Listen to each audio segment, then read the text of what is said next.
Naunsa naman ang kahimtang niining kalibutan. Daw gisilutan naman kita sa labing gamhanan. Klase-klase nga katalagman ang atong nahiaguman. Daghang landslide sa kabukiran, sunog o pagutos bulkan.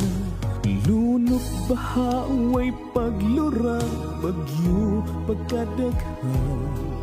Nga nadugangan ang pagbangutan sa linog isamutan.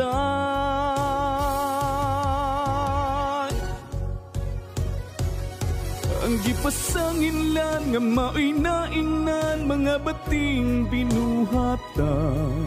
Naglabi naman sa kahilayan, ang Ginuon nakalimtan. Kay kung obserbaran, murag daghan pa og tawo ang sugalan. Kung itandita sa mga katawhan nga naasulod sa simbahan.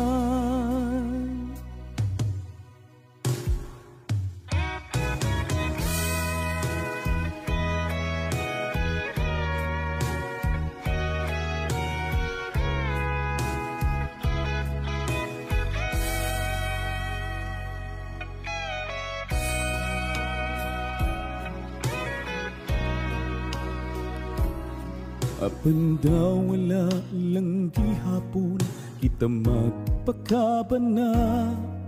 Katalagman nga na ang punta atong gibaliwala. Kay kulang lagi tas pagtuo na mugna tus Ginoo. Maong nagpatuyang na lang kita sa atong mga bisyo.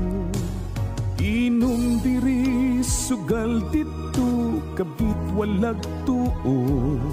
Di pa makuntinto sa sigarilyo, mugamit pa og shabu.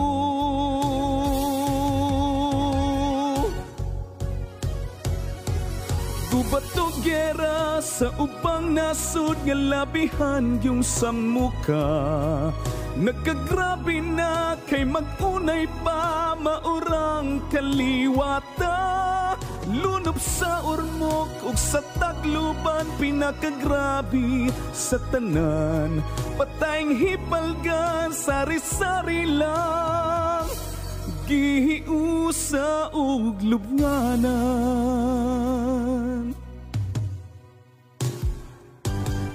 Ubusa sukad karon, kahigalaan, mag-usab na kitang tanan. Atong likayan ang kasalanan, aron dili ta masilutan. Atong hinuktukan sa makadaghan ang ilang gidangatan. Kay kung kita nasab maoy hingtungdan, manguros na lang tadaan.